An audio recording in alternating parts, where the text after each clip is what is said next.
ई काजी ई का करे तनी रहुआ ई का करे तनी ई का करे तनी रहुआ ई का करत रही बताई ई का करत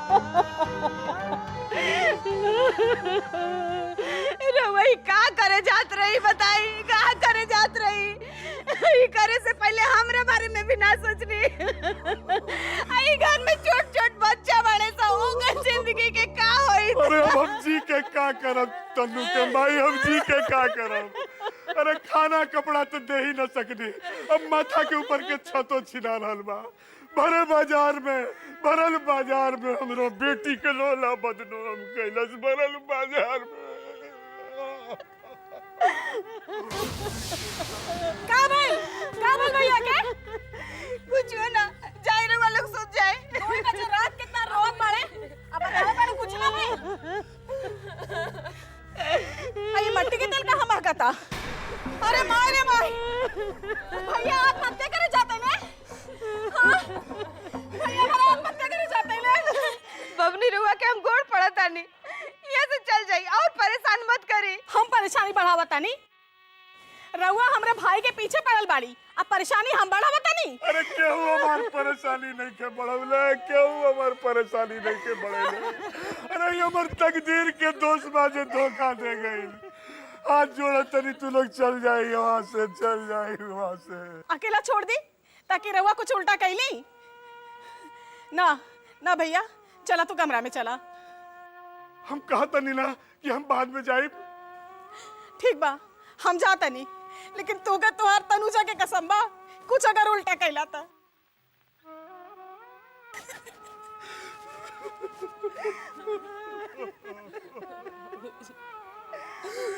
हमरा से बहुत बड़का गलती हो गई बेटी हमरा से बहुत बड़का गलती हो गई हम कुछ देर खातिर स्वार्थी हो गए रे बेटी कुछ देर खातिर स्वार्थी हो गई हमरा से बहुत बड़का गलती हो गई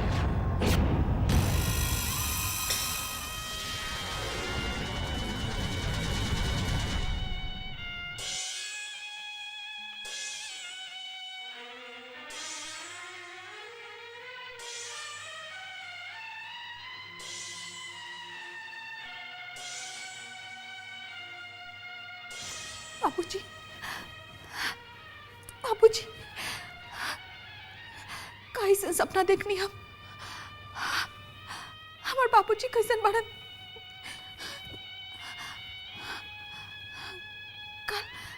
कल महादेव काका के फोन करके जान ले बाबूजी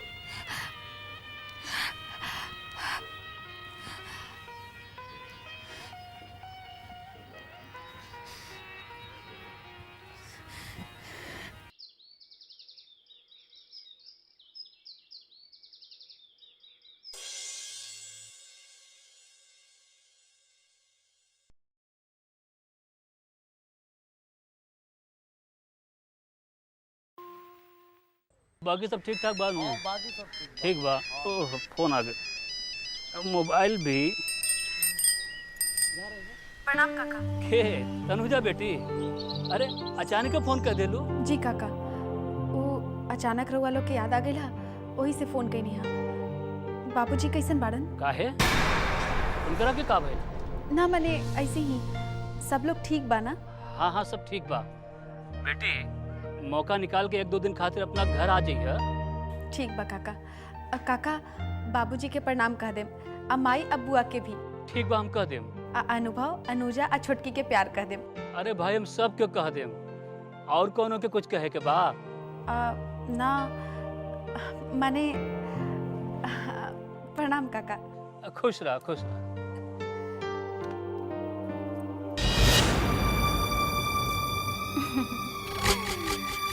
घरे और कोई ना होई तक का भइल अड़ोस पड़ोस के लोगन से हालचाल पूछ लेवे के चाहत रहे जी हम कुछ समझनी ना भौजी इतना लंबा बातचीत प्रणाम पाती कैला के बाद भी कुछ औरो बाकी होए तो वो कैला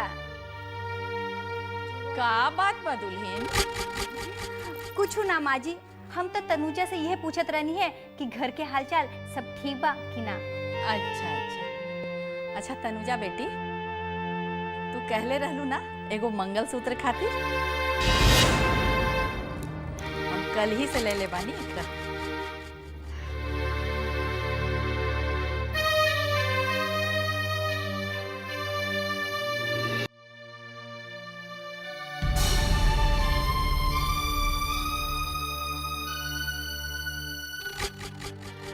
बहुत बहुत धन्यवाद माँ जी।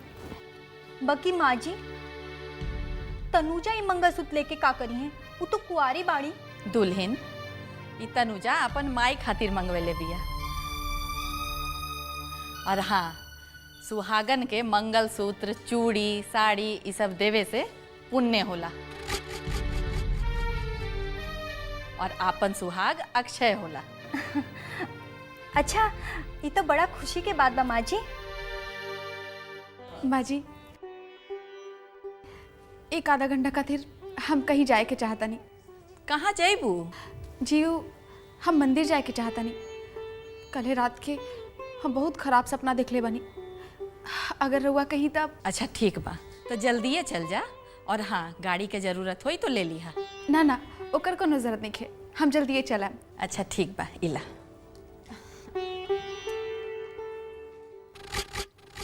माँ जी, बुझाता कि रउआ कुछ ज्यादा तनुजा के सर पे चढ़ले बानी। दिन ब दिन ओकर फरमाइश बढ़ते जा रहल बा। दुल्हन, ई लड़की जितना हमार लल्ला खातिर कर रहल बिया, ओहसे तो हमनी कम ही कर रहल बानी ओकरा खातिर। और ऐसे भी आज अगर ई लड़की ना आई तो हमार लल्ला तो पागलखाना में रहित ना।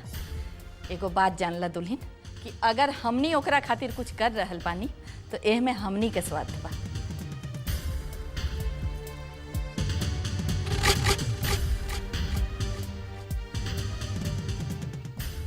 स्वार्थ तब बा माँ जी, बाकी तनुजा जब सब समेट के धोखा दे जाई तब समझ में आई।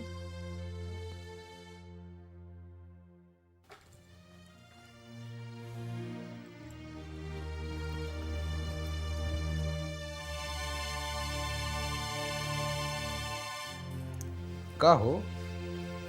का बात बा? बड़ा कमरा में झमझमा के आइल बड़ू। बात एक हुई तो कह जाई। यहाँ तो रोज रोज फरमाइश हो रहल बा। अब फरमाइश पूरा करे के खातिर माँ जी और बाबूजी तो बढ़ले बाड़न। तनुजा के मुंह खोलने से पहले सामान हाजिर हो जाला। ओहो, तो ये जो बम फटा था वो तनुजा पे फटा था ना, माँ जी पर। माई पर? तो दिमाग खराब है का? और न तका, तनुजिया तब भिखमंगी बढ़ले बिया। वो मांग मांग के आपन और अपना परिवार के गुजर कर रहल बिया। पर माँ जी के तो सोचे के चाहिए कि दोनों हाथे अगर ऐसन पैसा लुटावत रही है तो हमने के का होई। तो तू का चाहता रो कि हम माई के काम में जाके दखल दी? हम माई से कहीं कि ए माई, राउर ये पैसा लुटावल हमर मेहरारू के ठीक नहीं खेलागत। अगर रउआ के कुछ करे के बा तो हमरा मेहरारू से पूछ के कहीं। बस यही ना, ठीक बा? रवा हमरा के ताना मारत तानी। अरे हम तोहरा के ताना नहीं मारत राजी, हम तोहरा के समझावे के कोशिश करत तानी कि इतना छोट छोट बात पे ना घर में बवाल मत करत हूँ। लागत तार रउआ के तनुजा के खिलाफ सुने में अच्छा ना लागत होई, यही से। का मतलब? मतलब तो साफे बा। अगर ई पैसा तनुजा पे ना लुटा के कहीं और लुटावल जाती तब तो रउआ माजू से जरूर पूछती।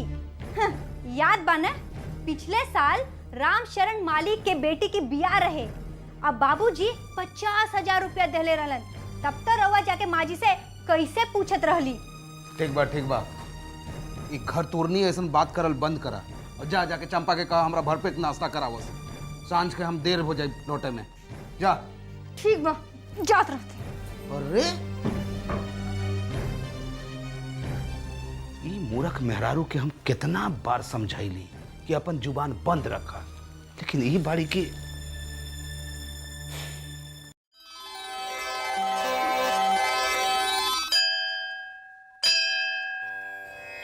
हे भोलेनाथ, हमार परिवार की रक्षा करिए। जौन मकसद खातिर हम ही घर में आयल बनी, वो मकसद के पूरा करे में हमार मदद करिए भोलेनाथ। जौन दिन हम ठाकुर साहब और ठाकुराइन के उनकर बेटा लौटा सकब, ओ दिन हम उनका एहसान उतार सकब। हमार मदद करिए भोलेनाथ, रक्षा करिए, आशीर्वाद दिए भोलेनाथ।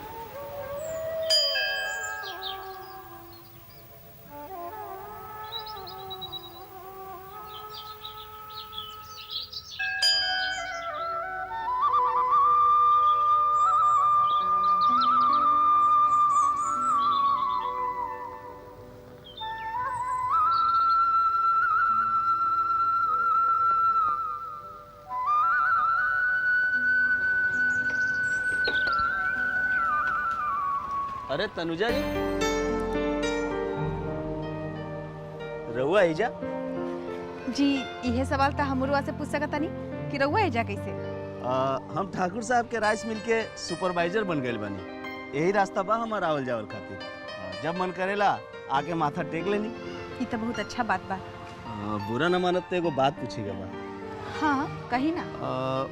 वो ठाकुर जी के बड़की बहू के जेवर वो अपन सही जगह पर पहुंच गई बा। कुछ पूछत रहली का? छोड़ी ना। शंकर बाबू, हमरा रउआ से एगो काम बा।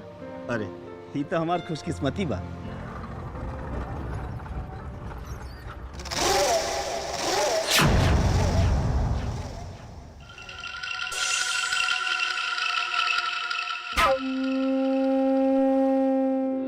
जी हम रउआ के एगो चीज दे, उ रउआ के हमरा घरे पहुंचाए के पड़ी।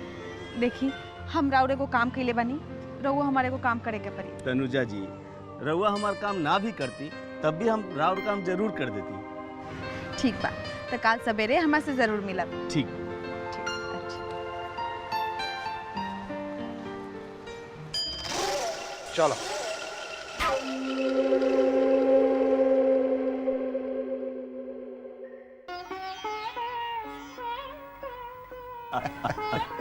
ये ठीक खली रहे। अरे जी, ई सब का जरूरत रहे समझी जी? कुछ खास नहीं खे, बस घर परिवार खातिर थोड़ा मिठाई और फल बा। फिर भी अरे हम तो एगो फॉर्मेलिटी खातिर चलेली कि रउआ लोग ई न सोची कि रघुवी लइका वाला बाड़न, एही वास्ते भाव खा रहल बा। अरे ना ना समझी जी, ऐसन बात नहीं के। हमार सोच विचार और लोग से अलग बा। अब काम के तो कुल बात होइए गई बा। अब रउआ हमरा घरे आई चाहे हम रउआ घरे जाए, बतवा तो एके बा। हाँ एक बात और, विजय का महतारी चाहत रहनी है कि शादी के बाद बेटी के विदा करके कम से कम 1 महीना खातिर रउआ ससुराल भेज दे।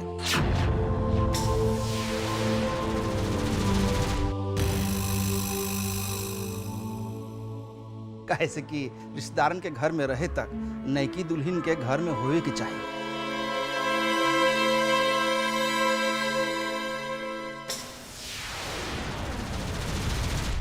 अच्छा अब वो आज्ञा दी। प्रणाम। आए।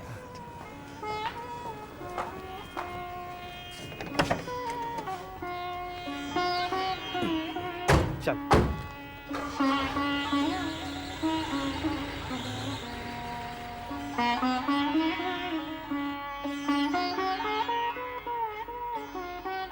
का भाई उदास का बनी? इस समधी जी जे कहनी अरे वो जे कालन से ठीक है कालन, उनका जगह हम भी रहती ना तो उहे कर। अच्छा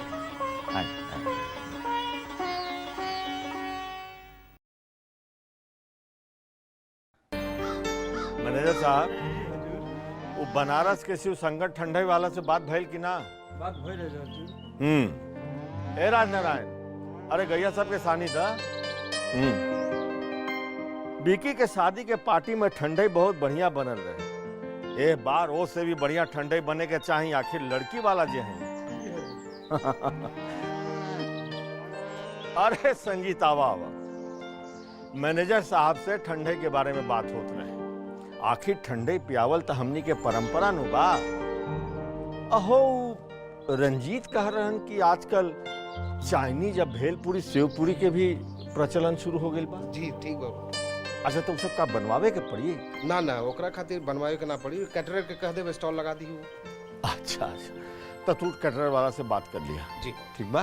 अच्छा तो प्रणाम ठाकुर साहब, हम चलते हैं। बाबूजी बाबूजी हमरा के रउआ से कुछ जरूरी बात करें। हाँ बोला सुना था। ए राजनारायण, अरे भैंसिया के पानी पिया दो। बाबूजी हम रउआ से कुछ सीरियस बात करके चाहता नहीं, रउआ हमरा ऊपर ध्यान दी ना। हाँ सुना था नहीं, बोला ना। बात तनुजा और शंकर के बारे में बा। मतलब? बाबूजी तनुजा मंदिर जाए के बहाने विशेषर मंदिर में जाके शंकर से मिलत रही। तनुजा शंकर से मिले गई रही? जी बाबूजी, हम अपना आँखी से देख ले, दोनों हंस हंस के बात भी करते रह जा। अरे हो सकला वो दोनों एक गांव के हवन, जान पहचान बा, बात करत हुई है। इतना चिंतित हो कौन बात बा? बाबूजी बात खाली जान पहचान के बात अब तो ठीक बा, लेकिन अगर ओकरा से कहीं ज्यादा भइल, शंकर कहीं तनुजा के लेके भाग गइलन, तो तनुजा के बाबूजी के का जवाब दे? तनुजा के जिम्मेदारी तो हमनिए पे बानू। बाबूजी काहे ना एक बार शंकर के बुला के बात कर लेते, कहीं तो हम ही बात कर लेते नहीं ना।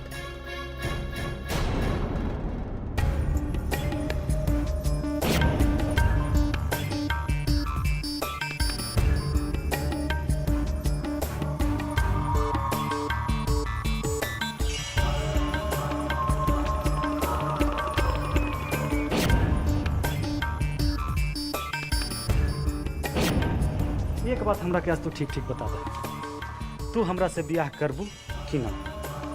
सोचे के पड़ी, एक दूसरा के और ठीक से जाने के पड़ी। हमनी के इतना दिन के जान पहचान, इतना दिन के दोस्ती, आवाज तक तू हमरा के न जान लू, अभी भी तोरा हमरा के जाने के पड़ी, समझे के पड़ी। ठीक बात, अब हम चलता नहीं। ठीक बा। क्या बात है शंकर? जी जी तू तो कहत रहला कि तारा आश्रम जाके बा, अब तू एजा, वो भी तनुजा से मिले खातिर। कोनो खास बात बा? जी ना, हम तो मतलब मैंने बोला बोला।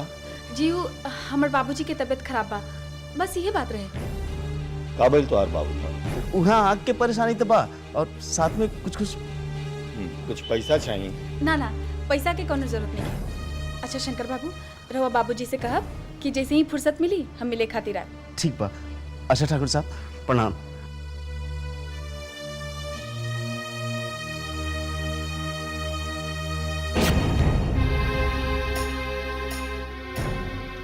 बाबूजी हाँ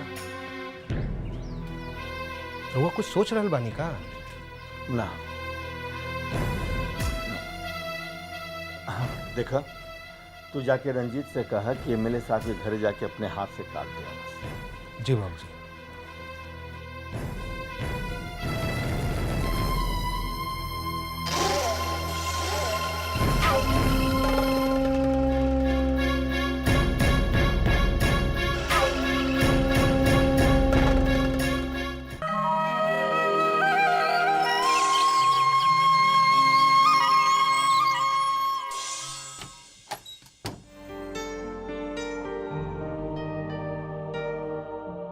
मास्टर जी, मास्टर जी, अरे अनुभव, कहाँ बड़ा लोग? अरे महादेव भैया, आई आई बैठी। हाँ हाँ। अच्छा कली महादेव भैया कि रउआ आ गई। भैया 2 दिन से कमरा में घुसल बाड़े कि निकले के नामे नहीं लेत बाड़े। सब ठीक हो जाए, जाके उनका के कहा कि हम आलबानी। का ठीक हो जाए भैया? अबे 2 दिन पहले भैया अपने देह पे मट्टी के तेल डाल के मरने की कोशिश कैले रहने। इका कहा था ना? हम ठीक कहा था भैया, ये लोग हमरे भैया के जान लेके ही छोड़िए, ना तो इनका चैन ना पड़ी। चुप करा, अब फालतू बकवास मत करा, जाकर बुलावा अपना भैया के। छी छी छी छी छी छी छी। कोई ऐसा भी कर सकेला? घर में बाल बच्चा बढ़न, का गुजरी उन लोगन पे, और तू एगो फोन ना कर सकेलू हमरा के? हम कहा जानी फोन नंबर भैया। आई मास्टर जी, बैठी।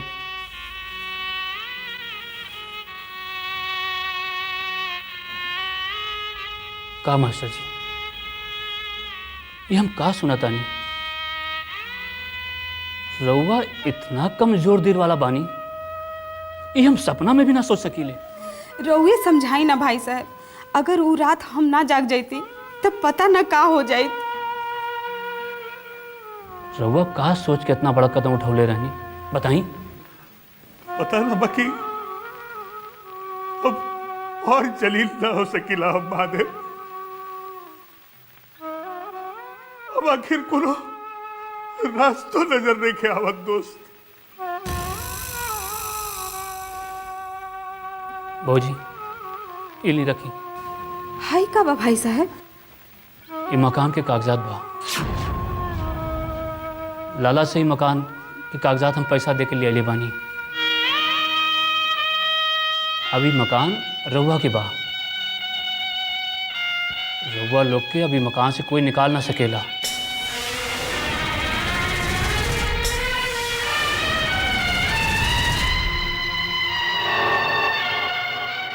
भाई साहब पता ना कौन जन्म के पुण्य रहे जे रउआ जैसन दोस्त मिलल इनका।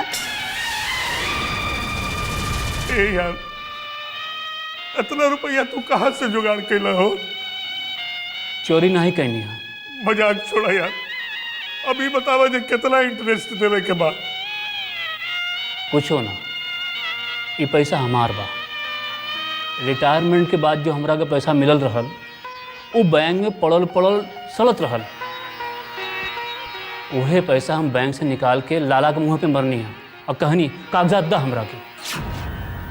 का?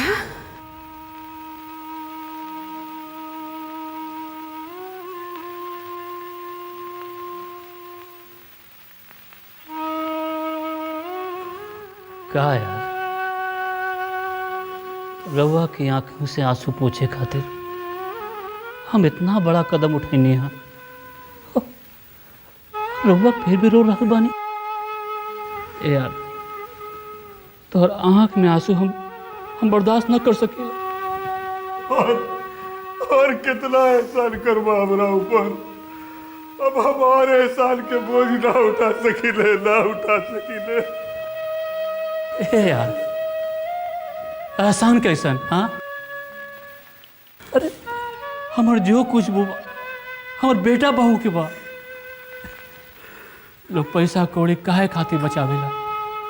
बुढ़ापा खातिर ना। पर हमरा के एकर का जरूरत बा? हमरा के पूरा भरोसा बा हमार बेटा हमार देखभाल करी ना करी। पर हमार बहू तनुजा हमरा के 2 वक्त का रोटी जरूर दी है। हे भौजी ठीक कर रहल बानी ना? भैया इतना उम्मीद लगेले बानी आप तनुजा पे, भगवान करे वो आपकी उम्मीद पे खरा उतरे। ए यार हमारे एगो अनुरोध बा। ये जो घटना घटल बना एकर जिक्र तनुजा से मत करिए और पैसा की जिक्र भी मत करिए।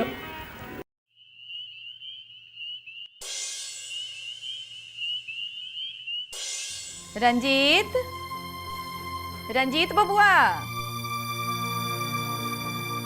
बेटा रंजीत। अरे माँ जी रहुआ? हाँ रंजीत बबुआ। माँ जी वो कब घर में रहलन जे रहुआ के आज मिल जाई है? ई का कहताड़ू दुल्हन? काहे कोई नया बात बा का? अरे रहुआ लोग कभी जाने की कोशिश कई नहीं। हाँ क्यों कहाँ जाते रन, काहे जाते रन? और हम अकेले रात रात भर कैसे रहीला? एक कबू जाने की कोशिश कई नहीं रहुआ लोग। बड़ घर के तो यह बर्बाद होला कि 4 दीवारी के पीछे कितना के आंसू और कितना के कलंक छुपल रहेला। ये बाहर वाला लोग के का बुझाई? बाकी हमरा तो ये बुझाता कि रउआ जानबूझ के सब कुछ जानीला और चुप रहीला। अब बस करा दुल्हन, अब चुप हो जा। चुप तो हम बारी माँ जी, वरना ये घर अब तक हम छोड़ के चल गए होती। अच्छा हम देखा था।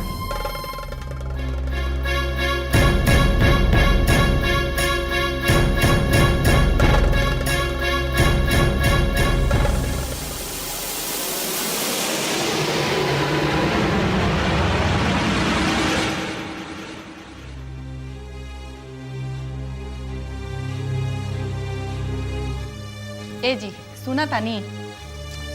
देख रहल बानी कि हम काम करत हैं। तो ई काम से ज्यादा जरूरी काम बा घर संभालल। का मतलब का बात बा? मतलब यही कि अब पानी सिर से ऊपर चढ़ गई बा। रउआ रंजीत के इतना समझौनी, इतना कहनी, फिर भी ओकर रवैया ना बदलल। जाना तनी आज हो घर पे नहीं खन, अब बड़की दुल्हन दुखी बाड़ी। वो तो आज हमरा से इतना तक कह देली कि कतो हम सब कुछ जानी ले और रंजीत के कुछो ना कही ले। आ हमनी के रंजीत के चाल चरित्र के बारे में सब कुछ मालूम बा। ये हूं करे से काम ना चली, कैसा हूं करके रंजीत के रोके के पड़ी। ठकुराइन, रंजीत कोनो लड़का नहीं खन कि उनका के डरा धमका के मार पीट के रोक लिहल जाओ।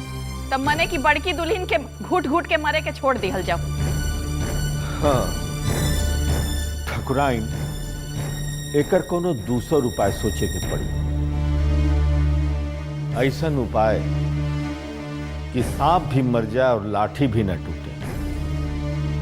एकरा खातिर सबसे पहले रंजीत के लड़किया से दूर करे के पड़ी। वो कैसे? हम सोच रहल बानी कि टीटागढ़ के जे पेपर मिल बा, काहे न ओकर जिम्मेदारी रंजीत के सौंप दिहल जाओ। बाकी रमा के बियाह? अरे वो ब्याह के बादे जाके टीटागढ़ में अपना मिल के जिम्मेदारी संभालस, पीछे से बहू के भेज दिया जाए। दोनों जना जाके गेस्ट हाउस में रही हन। ई रउआ ठीक सोचनी है, और आपन आदमी रहे से काम भी अच्छा से हुई। हाँ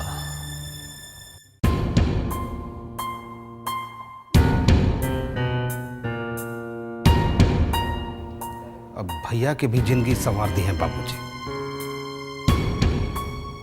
बाकी हम एहिजा पड़ल पड़ल सड़ रहल बानी, एकरा ऊपर में तनिको ध्यान नहीं के।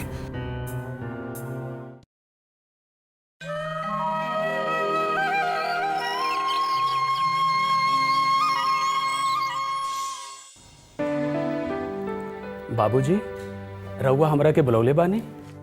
हाँ बेटा, अब बैठा।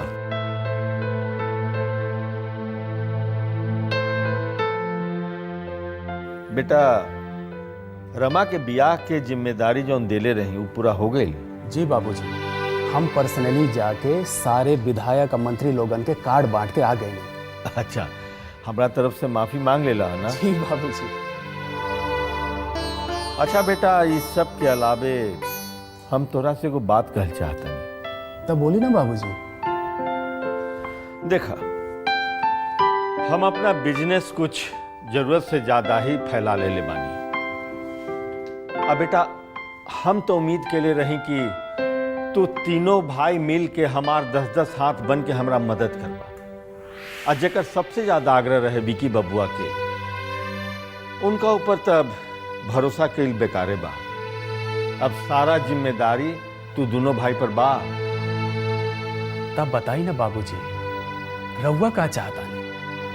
हम चाहता नहीं कि तू टीटागढ़ जाके पेपर मिल के जिम्मेदारी संभाल ला। बाकी बाबूजी, हमार एक्सपोर्ट के बिजनेस के संभारी? संजीत संभाल ली। देखा, मंझली बहू के बच्चा होवे वाला बा, तैजा रहल भी तो कोई के जरूरी बा। रउआ ता जानी ले बाबूजी, हम कितना मेहनत से अपना बिजनेस खड़ा कैले बानी। अब अगर संजीत न संभाल पाई तो हमार सारा मेहनत पर पानी फिर जाए। हाँ, तू ओकर चिंता मत कर, हम बानी ना, हम भी मदद कर दे। बाकी बेटा, अभी उम्र में टीटागढ़ जाके जिम्मेदारी संभालल बड़ा मुश्किल बा, बहुत। तो ठीक बा बाबूजी, बाकी सोचे खातिर हमरा के थोड़ा समय चाहिए। इमे सोचे के का जरूरत बा? अरे ई बिजनेस भी तोहनिए के बा, आ उहो बिजनेस तोहनिए के रही। का ई जे कुछ भी बा का हम और तोहर बाबूजी साथे लेके जाई? सुनी जी, रंजीत जई हैं और जरूर जई हैं। रउआ रमा के ब्याह के बाद इनकर और बड़की दुल्हन के जाए के बंदोबस्त करा दी। बाकी माई, इतना जल्दी घर गृहस्थी बसावल संभव न हो सकेला। बेटा, पहले तू जाके संभाल ला, ओकरा बाद बहू के भेज दियल जाए। ठीक बाबा जी। प्रणाम मलकार। प्रणाम मलकाइन। गिरधारी भैया ये अचानक से कैसे आ गई नी? अचानक कैसे मलकाइन? जैसे रमा बबुनी के बियाह के खबर हमरा के मिलल, हम बेटा पुतों के कहनी कि हमरा के जल्दी से विक्रमगंज पहुंचा दो, लेकिन लोग मानते ना रहे। बस हमहू कहनी कि अगर हमरा के ना भेजबो तो हम भूख हड़ताल पे बढ़ जाए। बस झटपट टिकट करा के हमरा के भेज दो तो। अच्छा तू जल्दी से जाके हाथ मुंह धोला, फ्रेश हो जा। ठीक बा, लेकिन पहले हम बीके बउआ से मिलो। अच्छा।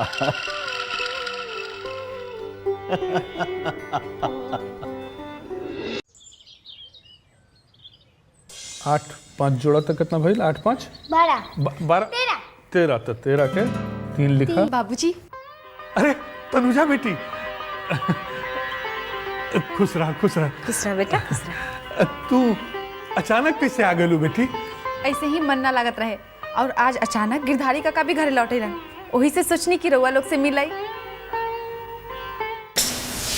आ गलू महारानी। ठीक बा ऐसा तो तू ना आयल हुई बो, जरूर महादेव भैया फोन करके बुलैले हुई हैं। नाता महादेव काका तो फोन ना किलान, ऐसा कौन बात रहे? का बात बा माई? अरे कुछ हो ना बेटी, तोहर बाबूजी बहुत दिन से याद करत रहन, यही से बबनी बोल देली है। ली बाबूजी, रउआ याद कैनी, हम आ गए नी। तनु बेटा 1-2 दिन रहबू नु? ना माई, कल सवेरे ही लौट जाए के पड़ी। घर में शादी बा, अब मेहमान लोग आवे लगे हन तो शायद विक्की बाबू डिस्टर्ब हो जास। विक्की बाबू के बहुत फिक्र बा,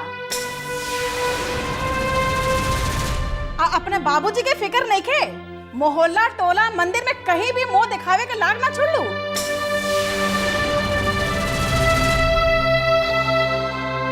जिला जवार का बोला था, ये तोहरा के फिक्र नहीं खे?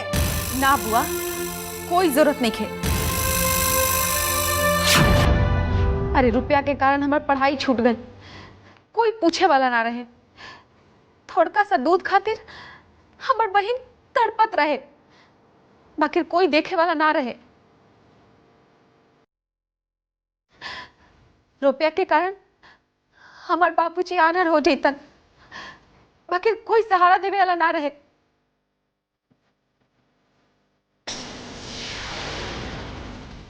तो आज ये दुनिया, ये समाज, ये पूछे वाला क्या होता?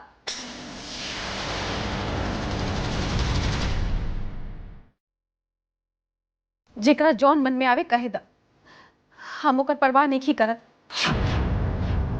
हमार मतलब खाली हमर परिवार से बा। का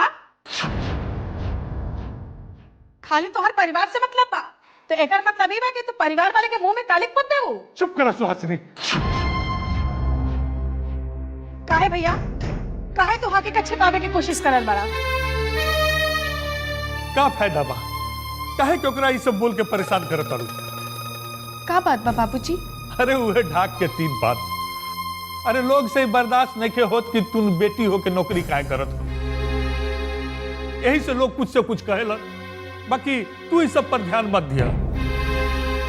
हाँ बेटी, बाकी ये बतावा कि विक्की बाबू अब कैसन भाड़ा, उनका ठीक होवे में और कितना समय लागी? ये हम कैसे बताई, पहले से तो बहुत बेहतर बाड़ा। माई, अनुजा कहाँ बाड़ी? आजकल रोज शाम में उदास होके वहीजा बैठल रहेली। ठीक बा, हम देखा तानी।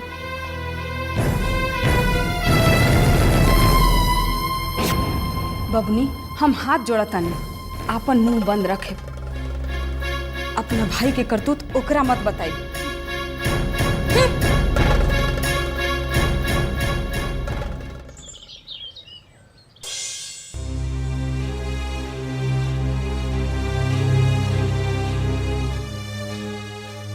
का बात बाजी? रवा तो बाबूजी के रिश्तेदार और दोस्तन के ई लिस्ट देवे खातिर गई रहनी, अब बिना देहले काहे आ गई नी? का भइल? बाबूजी कुछ कहलन का? ना, का कहियन हमरा से? अरे हम कुछ कहे के काबिल हम तब ना हमरा से कुछ कहियन। तो फिर का हो गई? अरे बाबूजी ना भैया के भेजा तरन टीटागढ़ पेपर मिल के जिम्मेदारी देके। ये तो हम जानते रहनी कि ई एक न एक दिन होखे वाला बा। अब आगे के बात हमसे सुनी। ना तू सुना था, सुना दास तू, हम खाली सुनही खातिर पैदा होइल बानी। अरे भगवान का सोच के भगवान एगो जुबान दे दिल बानन। अरे एकरा से बढ़िया रही कि आदमी गूंगा बहरा रही, न बोली और न सुने। बाप रे बाप, रउआ के तो ब्लड प्रेशर इतना हाई हो गई। जाय दी, अब हम रउआ से कुछ भी ना कहब। बाबूजी और माँ जी तो रउआ के बानी, हम तो पराया घर से आयल बानी। आम और दूध तक घुल मिल जाई, हम तो गुठली बदी फेंक दिहल जाई। अब तू शुरू हो गई ना। अरे जे कहे के बाद सीधा बोला, बात का तीर मत चढ़ावा तू। ठीक बा, तो सुनी।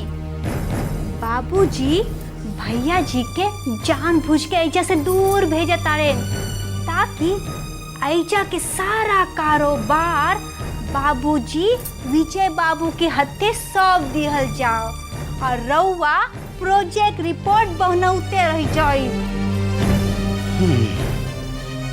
बात तो तू ठीक है कहा था, बाकी हम का कर सकीला राजी?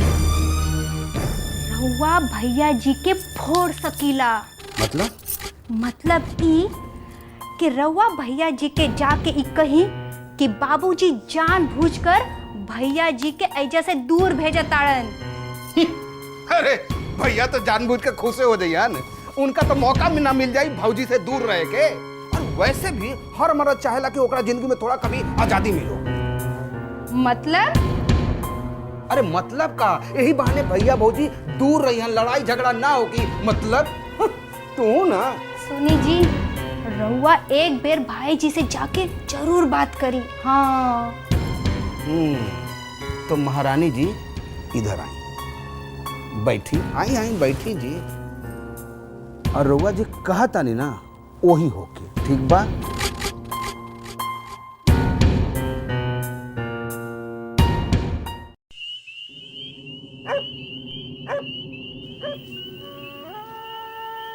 अरे अनुजा, तू यहाँ घर के पिछवाड़े अकेले काहे बैठल बारू? तो और का करी दीदी? का करी का मतलब? पूरा घर के देखभाल तोरा करे के बा, अपन बाबूजी के देखभाल करे के बा। हम तोरा ऐसा हिम्मत ही नहीं खे दीदी। ई रोज नया नया परेशानी, रोज रोज की खिचखिच।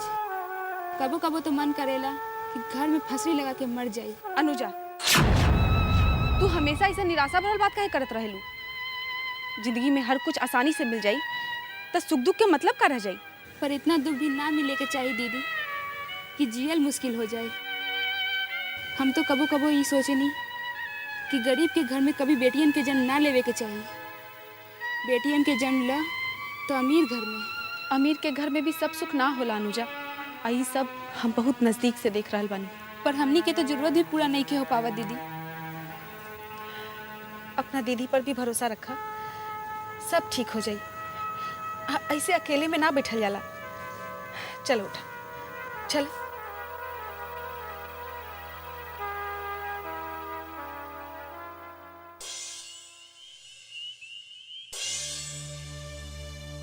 इली सब खाई, पेट और दिमाग दोनों के ठंडा रखेला। एकर कोनो जरूरत नहीं खे। हमार पेट और माथा दोनों बहुत ठंडा बा। बाकी हमरा तो लागता कोयला के इंजन नियर राउर पेट लाल और गरम हो गइल बा। ढेर खुश होवे के जरूरत नहीं खे। हम विक्रमगंज छोड़ के कहीं ना जाओ, और अगर जाई के पड़ी तो हम अकेले जाई, समझ लो। हम तो समझ गए नी, बहुत पहले समझ गए नी। हाँ, बाकी बाबूजी के रउआ के समझाए के पड़ी। बाबूजी के जे समझावे के बा हम समझा दे, तू ओकर चिंता मत करा। हम काहे की चिंता करे जाई? अरे हमार हालत तो गाय नियर बा जे एक एक खूटा में बंधाइल रहेला। बाकी बाबूजी के समझाइल एक घड़ी मुश्किल बा। काहे? तू कौनो तिकड़म चलौले बाड़ू का? हाँ जरूर चलौले हुकबो। नाता अचानक बाबूजी हमके भगावे के कोशिश काहे कर रहल बानी? चला ठीक है बा, हमहू कुछ दिन खातिर ई घर से दूर रहे के चाहतानी। घर से दूर रह चाहतनी कि हमरा से? बात एके बा। ठीक बा, बाकी एक बात जान जाई, एक घड़ी हम राउर मकसद पूरा ना होके देम, समझनी?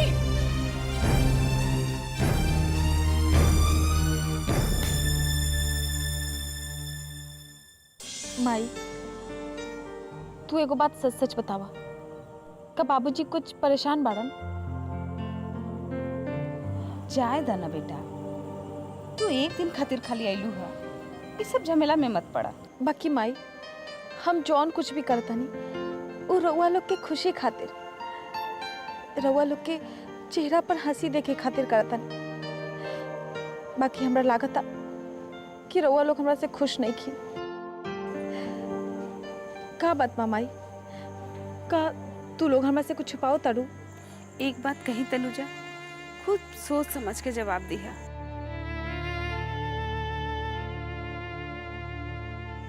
का बात बा माई, बोला ना। बेटा, तू रात से शादी कर ला। माई, ठाकुर साहब के बहुत करज बा हमरा पर, हाँ हमरा उ चुकावे के बा। वैसे भी हम ठाकुर साहब से वादा कैले बनी कि जबले विक्रम बाबू ठीक ना हुई हम ही नौकरी ना छोड़ब। बेटा, ये तो शादी के बाद भी हो सकेला, लोग के मुंह भी बंद हो जाए, हमने भी निश्चिंत हो जाए। बाकी माई, शादी के बाद हमरा राज बाबू के मन मुताबिक रहे के पड़ी, और यह सही भी बा। और दिन हमरा राज बाबू से मिलला के बाद हमरा ऐसा लागल जैसे कि उनका हमार नौकरी करल पसंदे नहीं खे। उ तो हमरा के अपना साथे गुजरात ले जाए के चाहता। बेटा, शादी के बाद हर पति चाहेला कि ओकर पत्नी साथ रहे।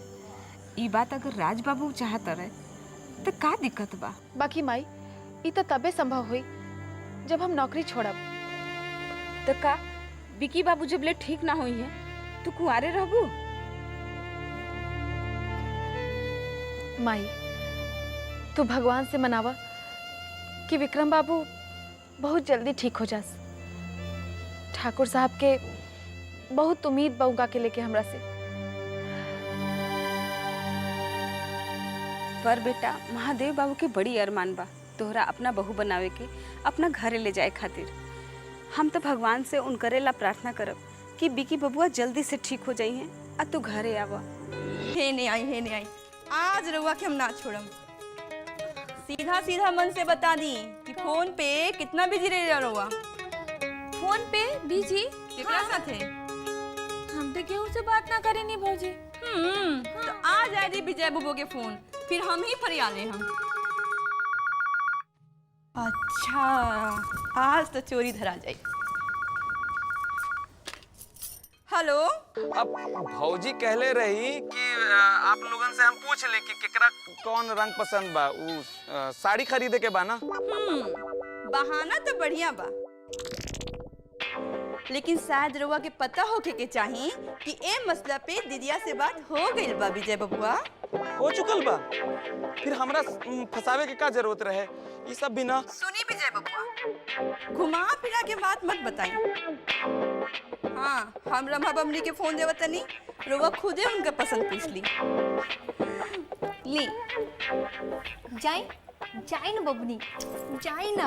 अपन पसंद बताई। हम का बात करब? अब ला इहो हम ही बताई।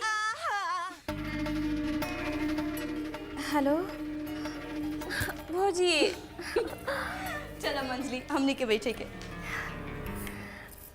हेलो। रउआ अपन रूमे में से काहे ना फोन उठा लेनी? खामोखा भौजी के उल्टा सीधा झूठ सच बोले के जरूरत पड़ गई। अब पकड़ा भी गई नी। एकर जिम्मेदार रउआ खुदे बानी। हाँ ठीक बा, बताई का सजा बा हमरे खातिर? अरे मजली, तू यहाँ काहे मुंह बना के खड़ा बारू? ए लोग के बात करे दा। चला हमने के अपन कमरा में बात करे के। ना, हमरा के अपन कमरा में जाए के बा। ठीक बा, जा। रउआ जी कहा हम जरूर सुनब। कही एगो गाना सुनाई। हाँ, गाना? और वो भी फोन पर? काहे, सिनेमा में ना देखनी? हाँ जरूर देखे नी। बाकी विजय बाबू जिनकी फिल्म नहीं खे, वास्तविकता बा। अरवा का हमरा के इतना बुर्बक और बेवकूफ समझे नी कि हम रउआ के फोन पे गाना सुनाएं और घर वालन के हंसी के पात्र बन जाए।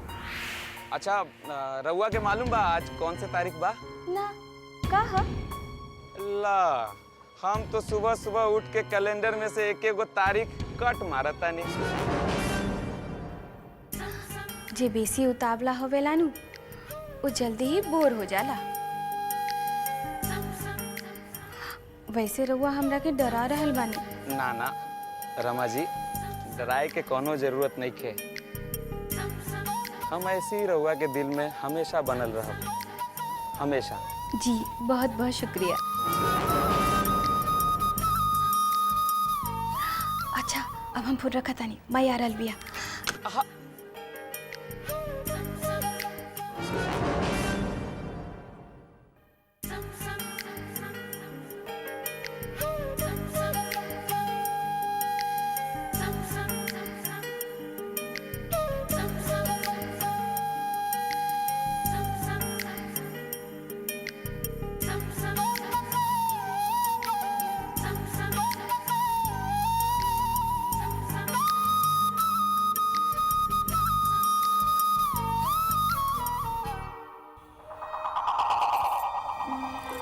चाहत काहे न रही, सोने के चिड़िया जे बानी।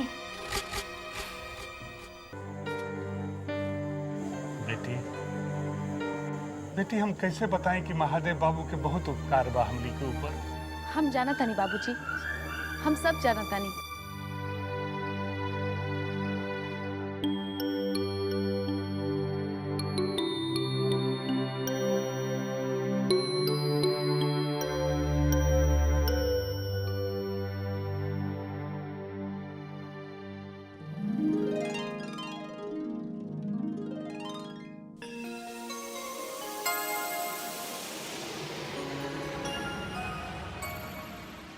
मंगलसूत्र। हाँ बाबूजी।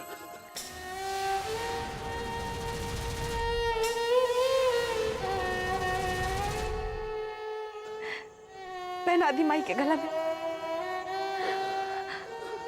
रोई मत बाबूजी, रोई के तो वो दिन रहे जौन दिन गला में से मंगलसूत्र उतर गए रहे। आज तो बहुत खुशी के दिन बा। ली पहना दी।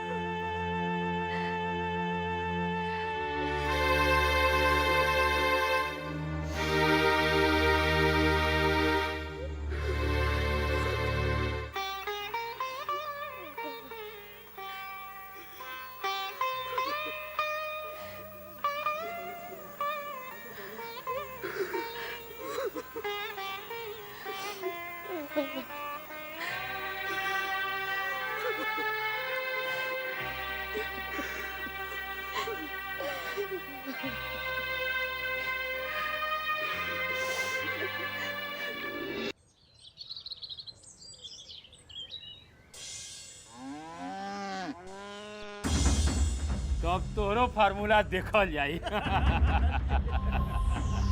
भाई जी फकीरा। का रे फकीरवा, सुन रहल बानी कि तू सब आजकल काम में बड़ा ढील दे रहल बानी। ना मालिक, ई तो सरासर झूठ बात बा। खुदा कसम हम बेईमान नहीं खी। तो 25 कुंटल चावल के जगह पे ये 15 कुंटल चावल कहाँ से हो गई? मालिक ई बार धान बहुत सड़ गइल बा, वही से। सरवा तू हमरा के सिखैबे? ये जोगी निकाल दे एकर सारे मजदूरन के ग्रुप के। कितना मजदूर बा? ये कुल 25 गो हियन सब। सबके निकाल बाहर करो। बाकी तो अन्याय बा मालिक, बिना वजह हुआ हमनी के नहीं निकाल सकत। ज्यादा कानून ना बतियाव। ई देखा के बैठल बा? तोहार यूनियन के नेता हवन बपन यादव। एकरे से पूछ लई का कहता रे। हमरा पूछे के जरूरत नहीं के हुजूर, हमनी के खून पसीना एक करके मजदूरी करत तनी जा। जहाँ जाइब जा 2 पकत के रोटी जरूर कमा लेब जा, लेकिन पगार पूरा 1 महीना के चाहिए हमनी के। मिल जाई, बाकी अभी जाए जैसे।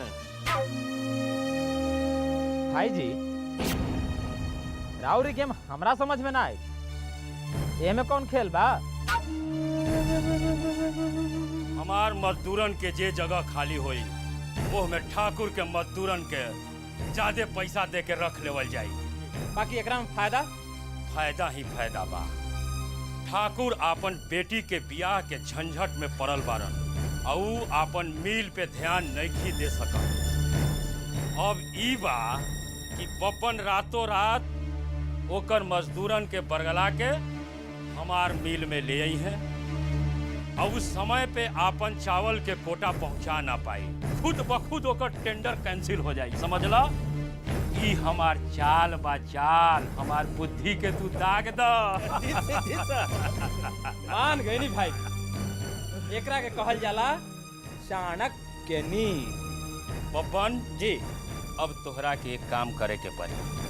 हमारा तरफ से निश्चिंत रही सर, बस बाकी 2 दिन के समय दे दी। 2 दिन? 2 दिन मिल काहे बंद रही? आ 2 दिन के प्रोडक्ट के का हुई भाई? मिल ना बंद रही, हमार मिल एकदम चलत रही। अब तू लोगन एक काम कर, 2 दिन खातिर मिल के बंद कर दो। और जैसे मजदूरन आई रात दिन काम करके ई 2 दिन के नुकसान के भरपाई कर दी। आ तू जा ओकरा के पगार दे दो सब मजदूरन के।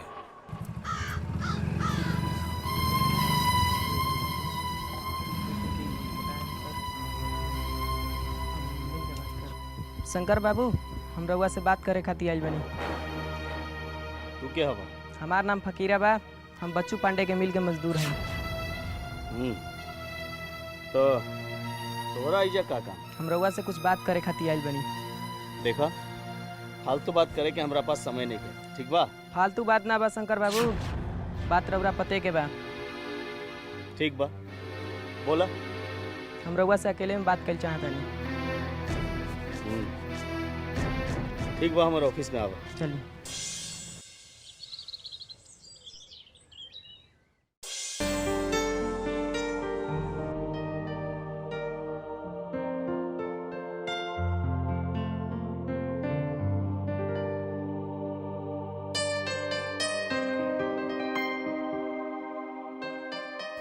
अरे माँ जी प्रणाम। खुश रह बेटी। घरवा सब लोग ठीक बाड़न ना? जी हाँ, सब लोग ठीक बाड़न। बहुत अच्छा भइल कि तुम मिल के आ गई। काहे से कि अब घर में कुछ दिन ब्याह के झमेला रही। अब मेहमान भी आवे वाला बाड़न सन, विक्की थोड़ा डिस्टर्ब हो जाई। आ तू फिर मिले जा भी ना सकबू। काल्हे तो सब कुछ ठीक रहे ना? कहाँ सब कुछ ठीक रहे, रात के नींद के गोली और फिर सुई भी देवे के जरूरत पड़ गई रहे। और राते खानो ना खैलन ठीक से। अच्छा अच्छा बेटी, तू एगो काम करा, जल्दी से एकरा के कुछ खिया दा। ठीक बा।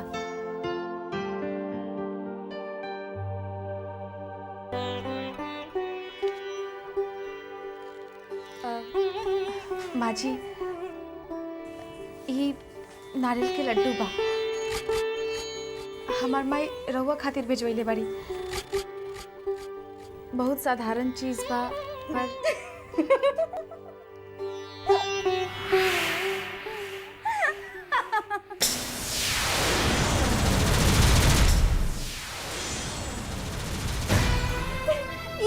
ई लड्डू माँ जी खाइए तो हर माई, बाकी माँ जी तो बाहर के कोनो भी चीज ना खाएली, है ना माँ जी? बाकी ई हम जरूर खाएं, काहे से कि ई में स्नेह और प्यार भरल बा। आ दुल्हन, तू लोग आपन आपन कमरा में जा, आपन आपन काम करा। आ तनुजा के भी आपन काम करेगा।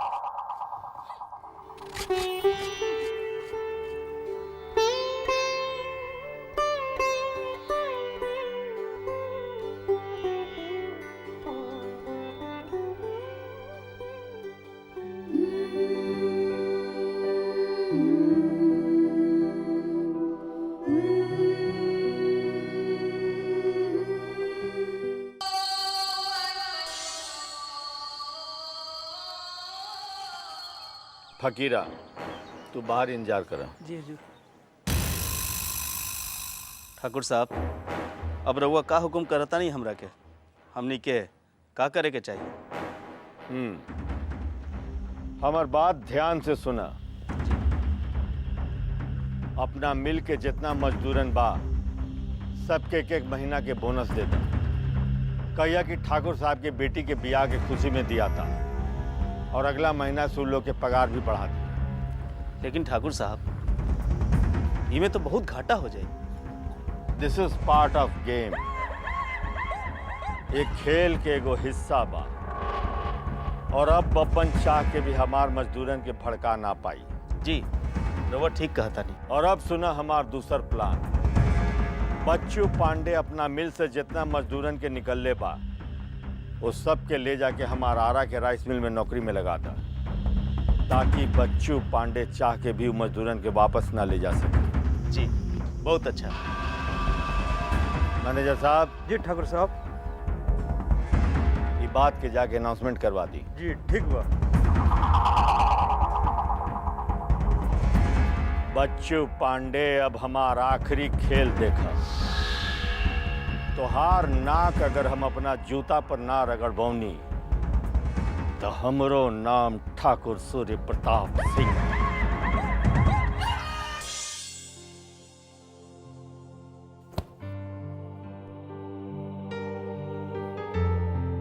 गिरधारी भैया।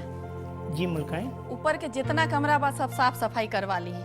और हाँ, रामधनी से कहब कि 2-4 गो और मजदूरन के लगा लेवे खातिर, काहे से कि अपना हाथे समय भी बहुत कम बा और कल परसों से मेहमानन के आवल जाल भी शुरू हो जाई। हाँ ठीक बा मलकाई, लेकिन हम एगो बात सोचत हई मलकाई। का? दक्षिण तरफ वाला सब कमरा मेहमान खातिर खुलवा देते हैं और उत्तर तरफ वाला कमरा छोड़ देते हैं, क्या कि उत्तर तरफ बिक्की बबुआ अकेले रहलन तो उनका के अकेले ही रह देवल जाओ। ठीक बा गिरधारी भैया, जैसन ठीक समझी करी। अच्छा गिरधारी भैया, ये भोरही से ठाकुर साहब के ना देखनी है, कहीं गए बाड़न का? बेटा संजीत। हाँ माई। बाबूजी के देखला? हाँ माई, बाबूजी मिल पे गइल बड़न। अरे पता ना कैसन कामचोर और कमहकल लोगन के जुटा ले बड़न कि हर बार मामला सलटावे खातिर उनका मिले पे जाए पड़ला। काहे, कोनो गंभीर समस्या बा का? अरे पता ना माई, शंकर के फोन आइल रहे और तुरंते निकल गइलन। देखा बेटा, तोहर बाबूजी के पीछे दुश्मन लगल बा। उ दिन देखला ना, छठ वाला दिन घाट पर कितना बड़का हादसा टल गई। ऐसे में उनकर अकेले घूमल ठीक नहीं खे। अरे तो कोई का कर सकेला माई, केकरो बात सुनियन तब न वो। हम कितना बार कहली कि 2 गो बॉडीगार्ड रख ली रहुआ, 2 गो बॉडीगार्ड रख ली, लेकिन बात के सुनता हमार। हे भगवान, अब हम का करी? मलकाई, अरे वह चिंता मत करी, ठाकुर साहब के कुछ ना होई, भगवान के दया से उनका के कुछो ना होई मलकाई, अरे वह चिंता मत करी।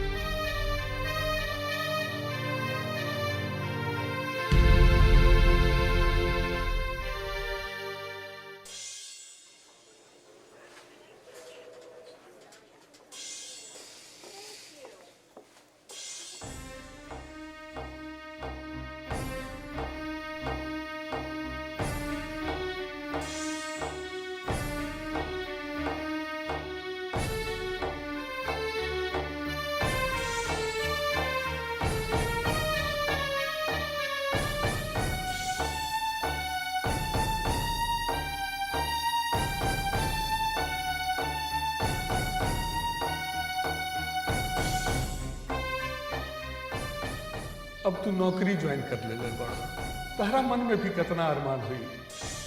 महादेव बाबू भी अपना बहू और बेटा खातिर कितना सपना संजोले हुई है, और ओकरा हम अपन स्वार्थ खातिर ओकरा हम बर्बाद कर रहल बनी।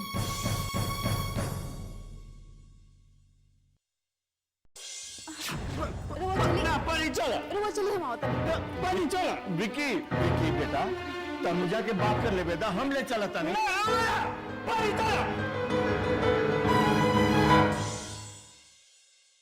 ये जेवर राज की माई अपने बहू खातिर रखले रहने। आज अगर वो जिंदा होती तो रहुआ के लाके देती। उनके ना रहे पे माई के फर्ज भी तो हमें ही निभावे के पड़ी। रहुआ की आंखों से आंसू पोछे खातिर हम इतना बड़ा कदम उठेंगे हैं, रहुआ फिर भी रो रहा बानी। ए यार, तोहर आँख में आंसू हम बर्दाश्त न कर सकेला। घर में शादी बा, अब मेहमान लोग आवे लगे हैं तो शायद विक्की बाबू डिस्टर्ब हो जास। विक्की बाबू के बहुत फिकर बा, अपने बाबूजी के फिकर नहीं खे। मोहल्ला टोला मंदिर में कहीं भी मुंह दिखावे के लाड ना छोड़ लू।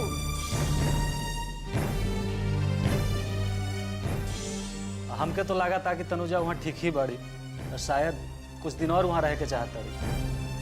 ठीक बा, कोनो बात नहीं। और हाँ, हम परसों धनबाद जा रहा बनी। हम परसों धनबाद जा रहे। हमके तो लगा था कि तनुजा वहाँ ठीक ही बने। तो शायद विक्की बाबू डिस्टर्ब हो और वहाँ रह जाए। के चाहता। हम परसों धनबाद और वहाँ रह के चाहता। हम परसों धनबाद। तो शायद विक्की बाबू डिस्टर्ब हो जाए। तो शायद विक्की बाबू डिस्टर्ब हो जाए। हम परसों धनबाद जा रहे हैं।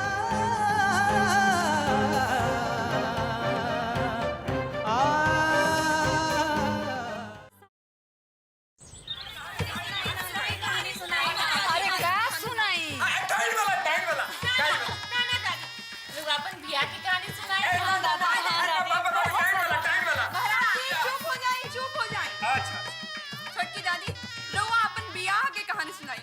हाँ दादी। मजा आई। अरे का सुनाई रे? जब हमार शादी भइल रहे तब हम 7 बरस के रहनी। और तोहार दादाजी तो 11 बरस के रहन काकी। आय हाय महाराज जी देखी ना दादी कैसे शर्मा गईली। अरे बचपन से मलिकार के साथ कहानी सुनत सुनत हम बुढ़ा गईनी। बाकी राउरी कहानी खत्मे ना भई। अब तो हमरा के कंठस्थ हो गई बा। अच्छा सुनाई कहानी। बाकी गिरधारी काका रउआ ता जाने ले, हमने के ना जाने ताने।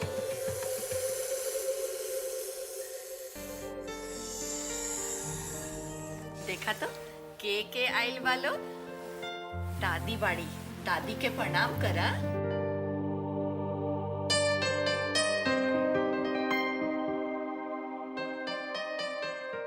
जुग जुग जिया बचवा, जुग जुग जिया।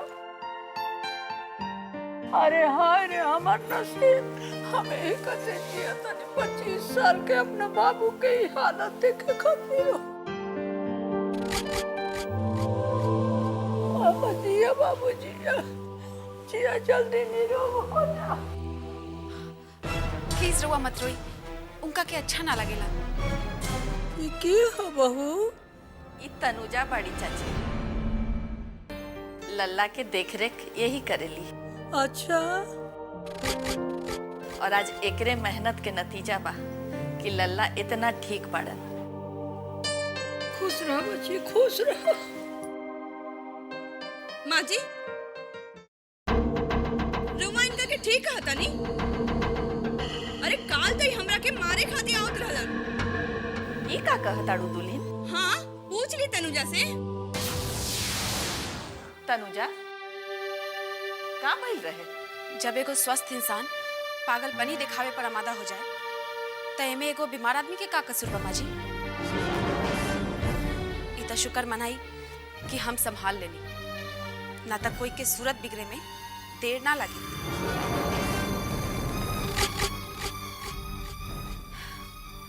चली विक्रम बाबू। हाँ तनुजा, लल्ला के लेके तू ऊपर जा। विक्की बाबू सब लोग के प्रणाम करी।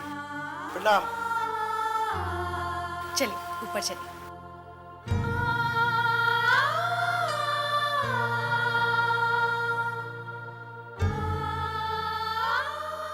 दीदी ई त सरे आम रउआ के बेइज्जत करके चल गईली।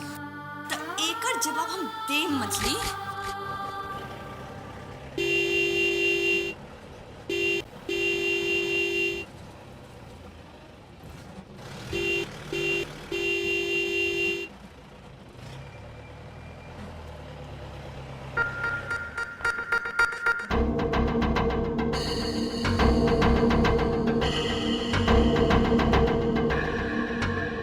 भाई जी, भाई जी, अरे का भाई बात है? भाई देखी का भाई।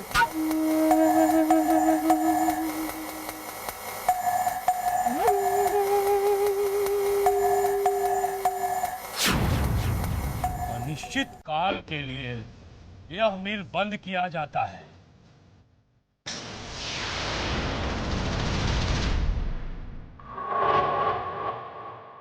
इसका मतलब क्या भाई? मतलब ही भाई कि अब और कोई मजदूर रवा के ना मिली। जब तक मिल बंद हो जाला से मजदूर आवे के तैयार नहीं खा। के कैलाश? ये हरकत क्या कैलाश? अब के कैलाश हम का जानी? का हो पापा? ते जहाँ जेबे वहीजा मिल में ताला लग जाए। बच्चू पांडे, बड़ा अफसोस बा। हटा, रास्ता छोड़ो।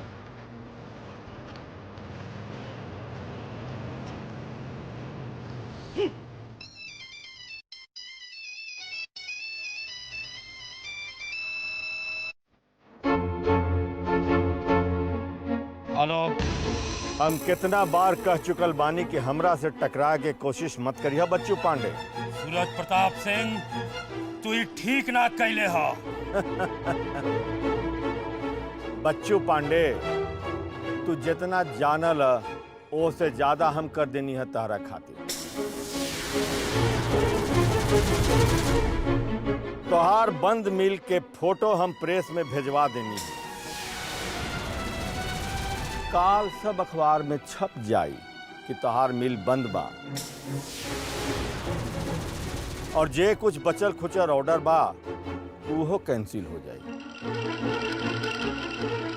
हमार नाम सूर्य प्रताप सिंह है। इस सुनला के बाद तनी अपना सेहत के ध्यान रखिए।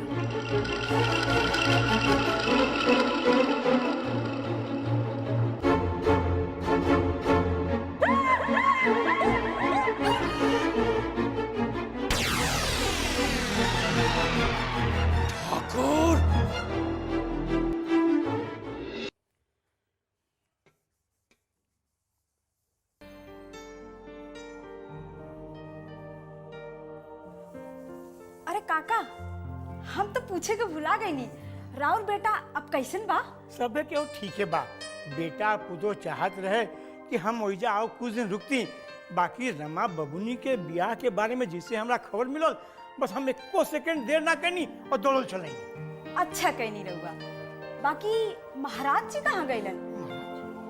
ये हमर जूता बा जापानी, ई पतलून का चंपा का मुता कतरू। अरे महाराज जी, ये बूट कहाँ से लेनी रहुआ? ए चंपा रानी, ई ऊ जमाना के जूता बा जब हम आ छोटका बबुआ हाफ पैंट पहन के स्कूल जात रही, अब बबुआ के लेके स्कूल से आवत रही। ऊ जमाना के? ऊ जमाना के। अरे तो का अब रहुआ राउर गोर में ये अब जूता हटी ना, यह तो प्रॉब्लम बा काका।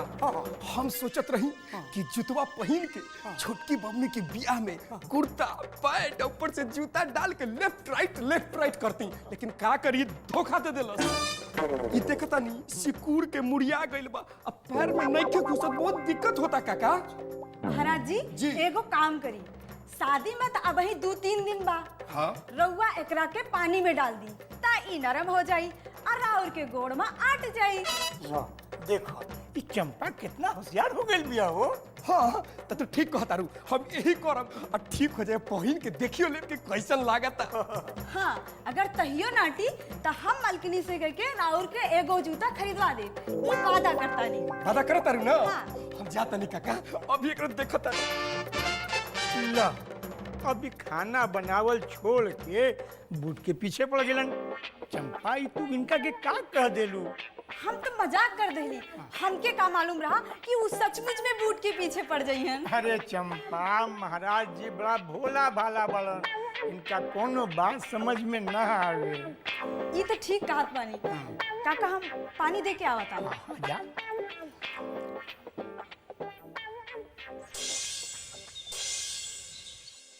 देखी रउआ 1 महीना खातिर कहले रही तो हमहू ठाकुर साहब से इजाजत मांग ले बानी। अब रउआ कहता नहीं कि रमा 1 महीना ना 6 महीना रहे के चाहिए, तो इधर संभव है।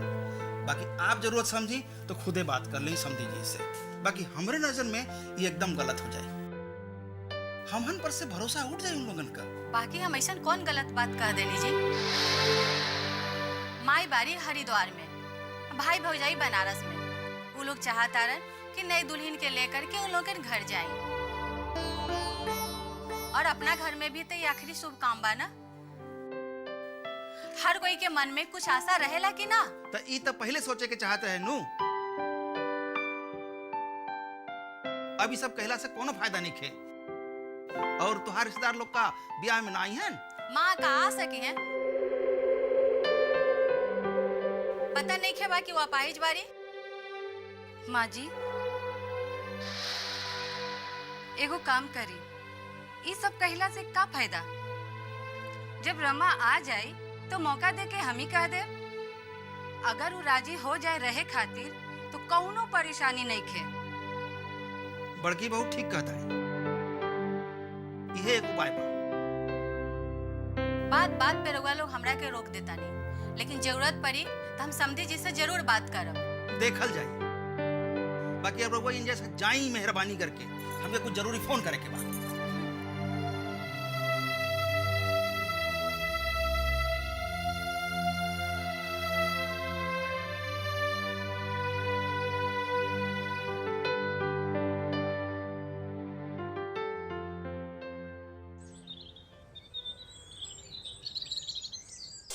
चंपा, मेहमानन के ख्याल रखिया और हाँ, टाइम पे चाय नाश्ता करा दिया। जी मलकिनी।